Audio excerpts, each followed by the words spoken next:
ବୀର ଯବାନ ହରାଇଥିଲେ ସ୍ତ୍ରୀକୁ। ଯିବାବେଳେ ସ୍ତ୍ରୀକୁ କହିଯାଇଥିଲେ ତୁମେ ଭଲ ହୋଇଯିବ। ଯୁଦ୍ଧ ସରିବା ପରେ ମୁଁ ପୁଣି ଛୁଟି ନେଇ ଆସିବି। ହେଲେ ଯବାନ ସୀମାରେ ପହଞ୍ଚିବା ପୂର୍ବରୁ ସ୍ତ୍ରୀ ବୁଝିଦେଲେ ଆଖି। ସତରେ ଯବାନ ହେବା ସହଜ ନୁହେଁ। ଏଇ ଦେଖୁନାହାନ୍ତି ଗାଁକୁ ଫେରିବା ପରେ କେମିତି ଆଖିରୁ ଲୁହ ବୋହି ଆସୁଛି ଯବାନଙ୍କର।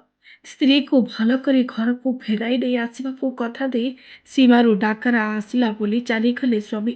ଆଉ ଏପଟେ ସ୍ତ୍ରୀ ସବୁଦିନ ପାଇଁ ଆରପାରିକୁ ଚାଲିଗଲେ।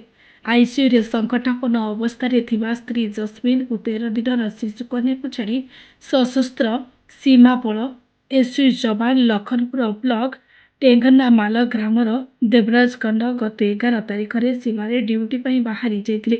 ତେବେ ମଙ୍ଗଳବାର ସକାଳେ ବୁର୍ଲା ବଡ଼ ଡାକ୍ତରଖାନାରେ ଚିକିତ୍ସାଧୀନ ଅବସ୍ଥାରେ ଜସ୍ମିନଙ୍କର ମୃତ୍ୟୁ ଘଟିଛି।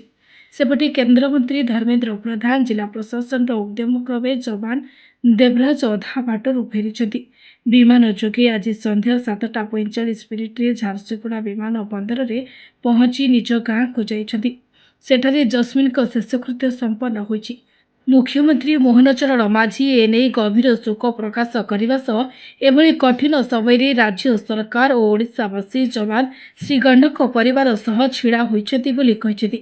ଦେବରାଜ ଅରୁଣାଚଳ ପ୍ରଦେଶର ଏସଓସି ବାଟାଲିୟନରେ କାର୍ଯ୍ୟରତ ଥିବାବେଳେ 2023 ଏପ୍ରିଲ 5ରେ ଜସ୍ମିନଙ୍କୁ ବିବାହ କରିଥିଲେ। ସ୍ତ୍ରୀ ଗର୍ଭବତୀ ଥିବାରୁ ଦେବରାଜ ଗତ ଏପ୍ରିଲ 18ରେ ଘରକୁ ଆସିଥିଲେ। ମେ 20 ତାରିଖ ଯାଏଁ ତାଙ୍କର ଛୁଟି ଥିଲା। ଏପ୍ରିଲ 28 ତାରିଖରେ ଝାରସୁଗୁଡ଼ା ଜିଲ୍ଲା ମୁଖ୍ୟ ଡାକ୍ତରଖାନାରେ ଜସ୍ମିନଙ୍କର ଅସ୍ତ୍ରୋପଚାର କରାଯାଇଥିଲା। ଏକ ଶିଶୁକନ୍ୟା ଜନ୍ମ ହୋଇଥିଲା। କିନ୍ତୁ ପ୍ରସବ ପରେ ସ୍ଥିତି ଗୁରୁତର ହୋଇପଡ଼ିବା ସହ ଶ୍ୱାସକ୍ରିୟାରେ ସମସ୍ୟା ହେବାରୁ ଜସ୍ମିନଙ୍କୁ 29 ତାରିଖରେ ବୁର୍ଲା ବଡ଼ ଡାକ୍ତରଖାନାକୁ ସ୍ଥାନାନ୍ତର କରାଯାଇଥିଲା। ସେହି ଦିନଠାରୁ ତାଙ୍କର ଚେତା ଫେରିନଥିଲା।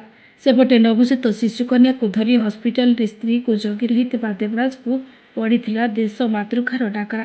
ଯୁଦ୍ଧ ପରିସ୍ଥିତି ପାଇଁ ଛୁଟି ବାତିଲ ହୋଇଯିବା ନେଇ ଗତ 10 ତାରିଖ ରାତିରେ ନିର୍ଦ୍ଦେଶ ମିଳିବା ପରେ ସଙ୍କଟାପନ୍ନ ପତ୍ନୀକୁ ଆଇସିୟୁରେ ଛାଡ଼ି 11 ତାରିଖ ସକାଳୁ ସେ ଅରୁଣାଚଳ ପ୍ରଦେଶ ଅଭିମୁଖେ ବାହାରି ଯାଇଥିଲେ। ଏ ଖବର ପ୍ରସାରିତ ହେବା ପରେ ସ୍ୱାସ୍ଥ୍ୟ ବିଭାଗର ଏକ ସ୍ୱତନ୍ତ୍ର ଟିମ୍ ଗଠନ କରାଯାଇ ଜସ୍ମିନଙ୍କୁ ଚିକିତ୍ସା କରାଯାଇଥିଲା। ହେଲେ ଶେଷରେ ଡାକ୍ତର ତାଙ୍କୁ ମୃତ ଘୋଷଣା କରିଥିଲେ। ଏ ଘଟଣା ପରେ ଦେବରାଜକୁ ଫେରାଇ ଆଣିବାକୁ ବିଭିନ୍ନ ମହଲରୁ ଦାବି ହୋଇଥିଲା। ବ୍ୟୁରୋ ରିପୋର୍ଟ ନିରପେକ୍ଷ।